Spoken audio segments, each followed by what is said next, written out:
All right, guys, I'm gonna get started. You can hear me, yes? And see it? Can we see the board and hear me? All right, here we go. All right, so guys, we are starting. I believe, I told you I kind of go a little out of order in in chapter 5. I believe this will be the last section that we are supposed to cover. And now it's going to be, we've been working with all of these higher degree polynomial functions. We've just spent a lot of time finding their x-intercepts, their zeros, and solving them and factoring them, right? Now you're gonna graph them. So guys, this is gonna feel a lot different than when you graphed a straight line or when you graphed a parabola, right? Because when we graphed a straight line, you had to get the y-intercept. You had to use the slope to get other points on the line. When you graphed a parabola, you had to find the vertex. And then you used that pattern or that table to find other exact points on that parabola. When you graph a polynomial, guys, these are some pretty big functions. Their graphs are going to get pretty big pretty fast. So what happens is we really just sketch the graph. It's just more so like a rough picture as to what it could look like. So when you graph a polynomial, it's probably going to look a little bit different than my polynomial's graph or your friend's polynomial's graph. But certain details should be the same, and that's all that matters. All we're really trying to take away from this graph is we're trying to see what x values made a positive y value come out, and what x values made a negative y value come out. That's really all we care about when we're sketching the graph of the polynomial. Do I really care about what exact y value it was? Nope, it's just a sketch. So this is going to feel a little bit different than when we've been graphing in the past, okay? But I think it's better because it's just a sketch, okay? All right, so here we go. The graph of a polynomial function, these higher degree polynomials, is always going to be a smooth, continuous curve. They will not have any breaks. They will not have any corners or sharp turns. It's just this nice, smooth, continuous graph. We kind of call them roller coasters because they kind of go like this a lot. So it's kind of going to feel like, oh, that looks like it's making the graph of a roller coaster, if you will. All right? In order to sketch the graph of a polynomial function, this is all the stuff that we're going to have to find or identify about the polynomial function. First, you're going to want all the x-intercepts or zeros. Guys, we just spent a week and a half finding x-intercepts. We're going to be fine to do that, okay? What you're going to want to take note of, though, is you want the x-intercepts and what we call their multiplicities. And that just means the number of times the x-intercept repeats. You know, sometimes you'll get like x equals 2 and x equals 2. You get the same answer twice. That is an x-intercept that has multiplicity 2 because it repeated 2 times. If you get x equals 5 and you only got it once, then it has multiplicity 1. It only repeated 1 time. So that's something that you're going to want to take into consideration because it will affect the graph the more the x-intercept repeats, okay? All right, we're going to want the degree of the polynomial function. Is it degree 1? Is it degree 2? Is it degree 3? And remember, the degree is the highest exponent on a variable in the entire polynomial, all right? More importantly, you're going to want to know, is it an even degree, like degree 2, degree 4, degree 6, or is it an odd degree, like degree 1 and degree 3 and degree 5 and so on? All right, you're going to want to know what the sign of the leading coefficient is. Is it a positive number or is it a negative number? The leading coefficient is always the number in front of that highest term. If it's written in the correct order, it should be the first term, all right? Then you're going to want to know, well, what's the, we call it, you're going to hear me say this a lot, what's the end behavior of the graph? Where will the graph go after the last x-intercepts? So basically, on the far right side of the graph, where did the graph go? Did it go up or did it go down? And then on the far left side of the graph, where did it go? Did it go up or did it go down? That's the end behavior. Past your last x-intercepts, where did the graph go, up or down? All right, and then the y-intercept. I'm not a big fan. I don't care what the y-intercept is. To me, it's just another random point on the graph. However, you'll find that a lot of math programs and math books, they always ask you to identify the y-intercept. So remember, that's just the point where the graph crosses the y-axis. So to find it, you always just let x be 0. So plug 0 in for x, and whatever number comes out of that polynomial, that's your y-intercept. Okay. Once you find all of this information, you're going to be able to make a quick sketch based off of all of that, okay? So let's just practice a few things, identifying degrees, identifying leading coefficients, and starting to see what this end behavior is going to be. So look at this chart that I made. Okay. So guys, I've given you an example of a bunch of polynomial functions, right? So look at the first one. Here's the polynomial function, 2x plus 3. What is the highest exponent on a variable? That's the only variable, and it's assumed to have a power of 1. That's degree 1, which is odd. That's an odd degree polynomial. We call these degree 1s, if you guys remember, these are our linear functions. Degree 1, they make lines. The leading coefficient. Look, now again, these are all written in what we call descending order, highest exponent down to lowest. It's the way they should be written. The leading coefficient is the number in front of the term with the highest degree. So this was our highest degree term. The number in front was 2. So the leading coefficient is 2. More importantly, it's positive. That's what we really care about. It's a positive number. All right, well, what about the x-intercepts or zeros? Well, guys, remember, a degree 1 should have 1 0, one number that makes it equal 0, right? The degree should match the number of x-intercepts or zeros. However, I have to put the words at most 1. Because remember, if your 0 was an imaginary number, then we won't count it as an x-intercept. But when you set a degree 1 function equal to 0, you should get 1 0, at least one number. All right, turning points is new. Turning points is the number of times that a graph can turn and change direction. There's a rule that says the number of turning points can be at most 1 less than the degree. So you always take the degree and you subtract 1 from it. So guys, this was a degree 1. Subtract 1, that means a degree 1 polynomial cannot turn. It will have 0 turning points. It means it stays in the same direction the entire time. All right, just to give you an example. Guys, this was a linear polynomial. It makes a straight line. So a lot of times the graph would look like that. Maybe it slanted to the right, or maybe it slanted to the left. But that's what a degree 1 graph could look like. And then we had our special cases, the horizontals and the verticals. All right. So guys, you can see there's going to be lots of little technical details that we have to pay attention to. So I'm really just trying to take my time. I don't even know if we'll get to any of the graphs today, and I didn't assign any homework. I'm just trying to kind of ease our way into finding all of these technical details, okay? Good? Okay, so look at the next example. Here's another polynomial function, f of x equals that. So if you look, what's the degree? What's the highest exponent on a variable? It's right there. It's degree 2. And if you remember, we call degree 2s our quadratic polynomials. So these are probably the 2 that you know the most so far. We've graphed lines, we've graphed linears, we've graphed quadratics. All right, what's the leading coefficient? What's the number in front of the term that had that highest exponent? -2.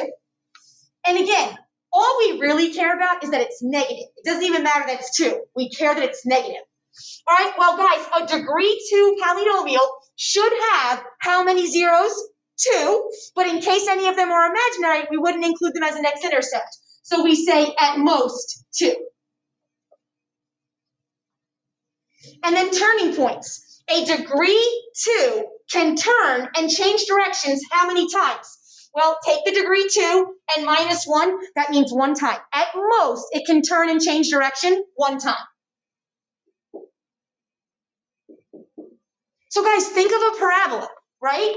Let's say a parabola opened up. That means it's going like this, it turns and changes direction, and now it's going back up. But it can only turn that 1 time. It can't turn again. All right? Or sometimes our parabola opened down. So maybe it was going up, and then it turned, and now it's got to stay down, right? Because it can't turn again. It can only turn at most 1 time. All right, let's look at the next one. Here's another polynomial function, f of x equals this. This one is a degree what? What's the highest exponent on a variable? 3. This is a degree 3. And we call these ones, in case you don't know, we call these cubics, because when you put them into the third power, you're cubing it. So we call this a cubic polynomial. And they don't all have fancy names. Some of them are just degree 7 polynomials. They don't have a fun name. All right, what's the leading coefficient? What's the number in front of that term that had the highest exponent? Well, he had the highest exponent. The number in front is assumed to be 1. And all we really care about is that it's positive. It's a positive number. All right, well, guys, a degree 3 can have at most how many x-intercepts and zeros? 3.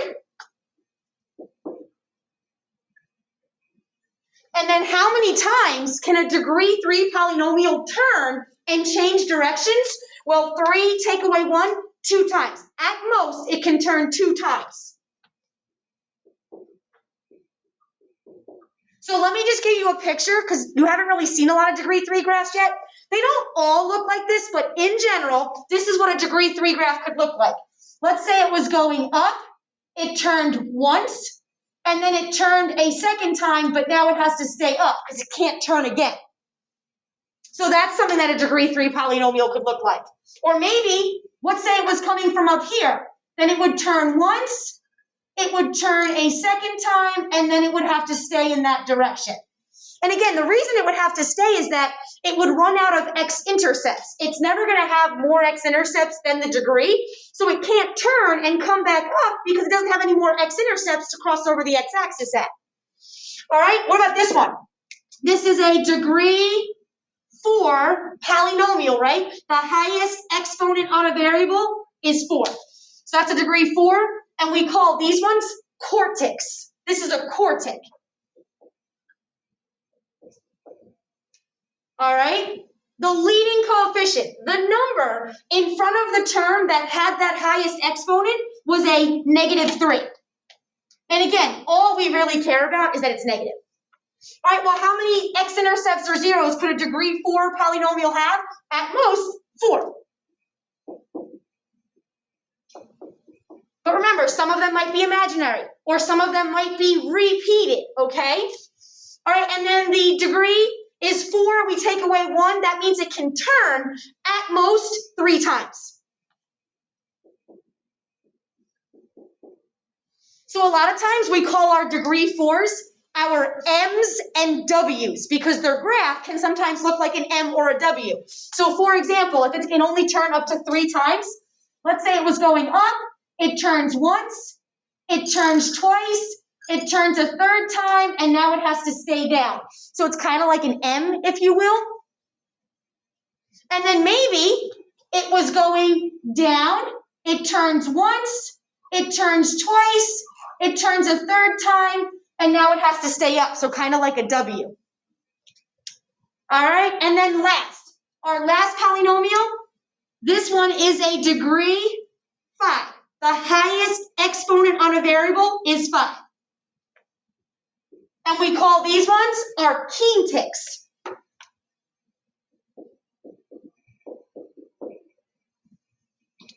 It kind of reminds me of like quince is what, 15, I think in Spanish. So like quintic, that's how I kind of remember that one. And it's degree 5, so it's kind of like 15, if that makes any sense at all. All right, and then your leading coefficient. The number in front of the term that had the highest exponent is 1. And again, all we really care about is that it's positive. All right, well, degree 5 can have at most how many x-intercepts or zeros? 5. But again, maybe some are repeated, maybe some are imaginary. We'll have to be careful. And then turning. If it's a degree 5, 1 less than that is 4. So at most, it can turn and change direction 4 times. So just to give you a quick idea as to what maybe a degree 5 graph would look like, is let's say it was coming from up here. It would turn once, twice, 3 times, and then a 4th time, and then it would have to stay down. Or if it was going up, it would turn once, twice, a 3rd time, and then a 4th time, and it would have to stay up. So you can see why we kind of call these polynomials like roller coasters. They make all these, I call them peaks and valleys. Okay, now while we're here, can I just get you guys to pay attention to something? Look at your graphs and what they could look like. Guys, this was a degree 1. This was a degree 2. This was a degree 3. This was a degree 4. And then this was a degree 5. I want you guys to look at the odd degrees first. So this graph, and this graph. Look at the end behavior on odd degree graphs. The end behavior. This end went up, but this end went down. It's different. This end went up, but this end went down. That's different end behavior. One end of the graph is going up, and one end of the graph is going down. All right, look at your next odd degree. Look at your degree 3.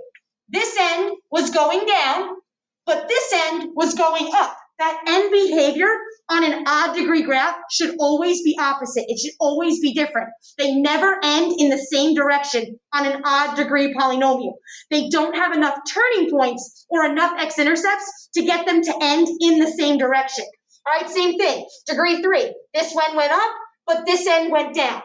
Degree 5, this end went up, but this end went down. This end went down, but this end went up. If you are graphing an odd degree polynomial, your end behavior has to be different. They will never end going in the same direction. All right, but now if you look at your even degree polynomials, here's a degree 2, here's a degree 4, look at their end behavior. Both up, both down, both down, both up.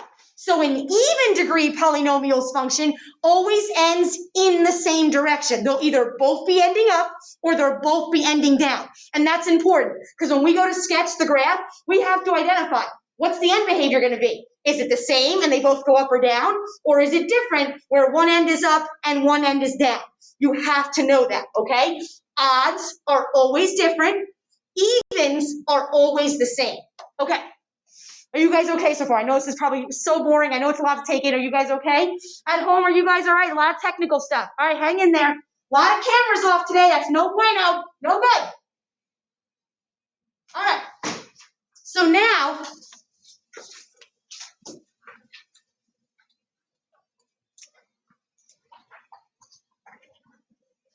let me give you your end behavior rules, and then maybe we'll be able to graph one, and then maybe we're going to have to stop if the time cuts me off, because I know we're getting there.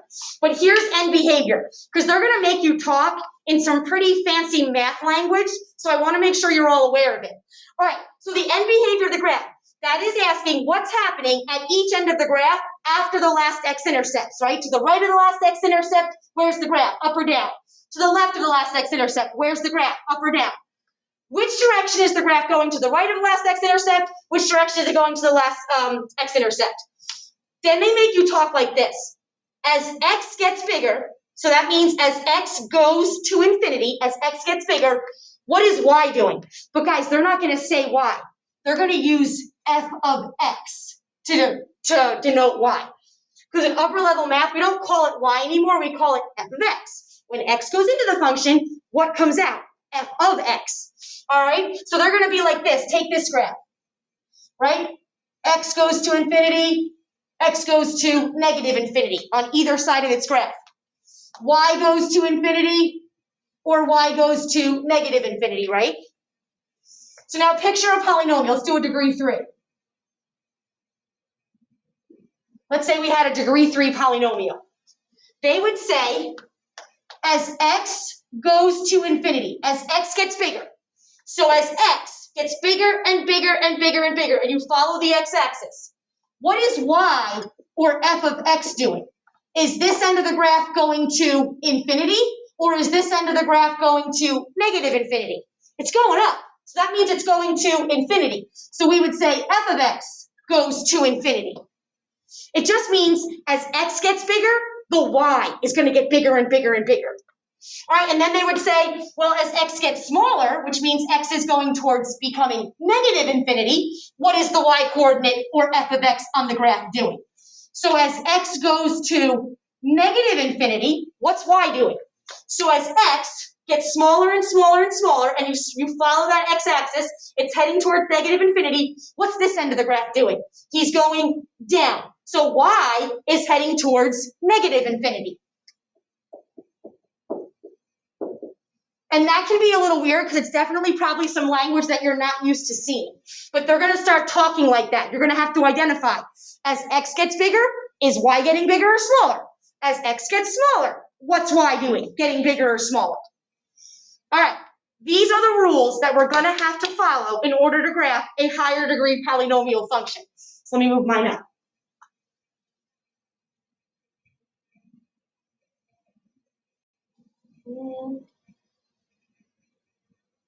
I can fit it all, because I can't.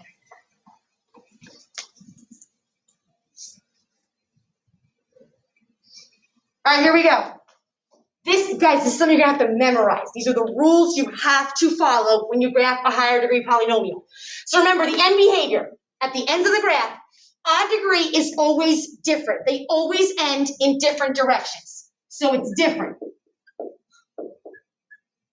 Whatever word you want to use. It's different, it's opposite, whatever word works. So one end is always going to end up, and one end of the graph is always going to end down.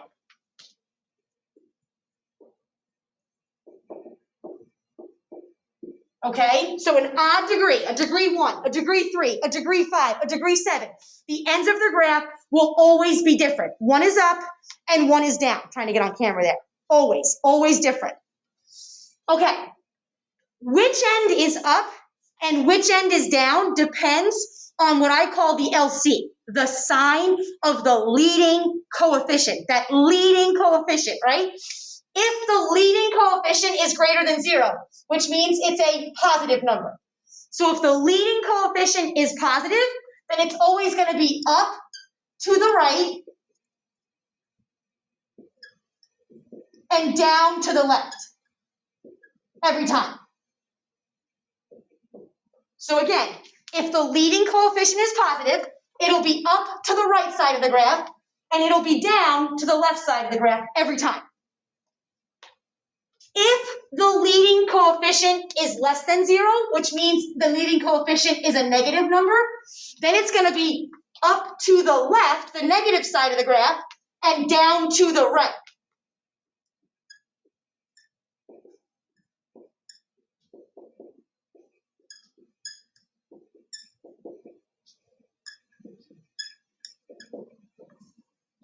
And again, I know this is a lot to take in, but you'll be surprised how quickly you pick it up when you start getting into the graphs. All right, so that's how odd degree polynomials are going to be. They're always one up or one down.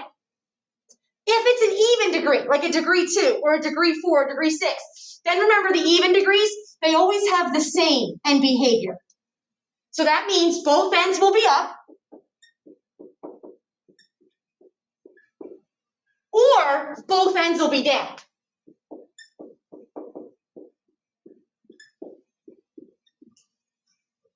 Which end is, if it's up or down, depends on the sign of the leading coefficient.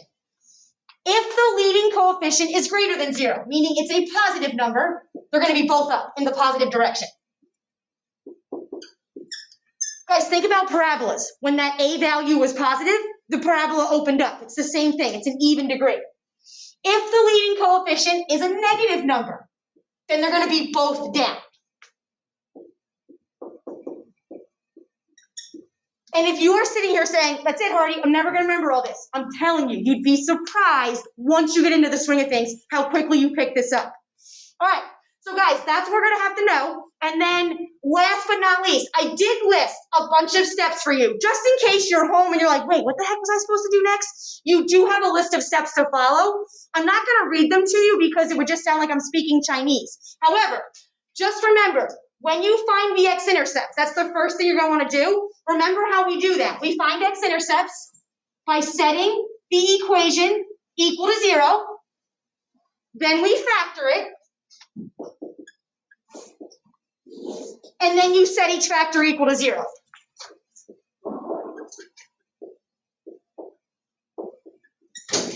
Just in case you forgot how to find x-intercepts over the weekend. Okay, so guys, what I'm going to do, there's no homework tonight. I had a lot of information I had to get out to you guys. Tomorrow we'll come in and we're actually going to start graphing, okay? Now, can everybody listen? Everybody pay attention. Listen to me. Your quiz for this week on this section, I haven't decided yet. Getting you guys to graph is always a little bit of a challenge for me, just virtually. So if I can't find any good assignments on Delta Math or quizzes or whatnot, I may make your quiz grade like an average of your homework assignments for this week. Or I may make it an average of if I do any like paired X or any interactive type assignments this week, I might make it an average. So just know that if we don't have a formal quiz on this, it'll probably be like an average of your homeworks or some type of thing that I assigned all week. Everybody clear on that?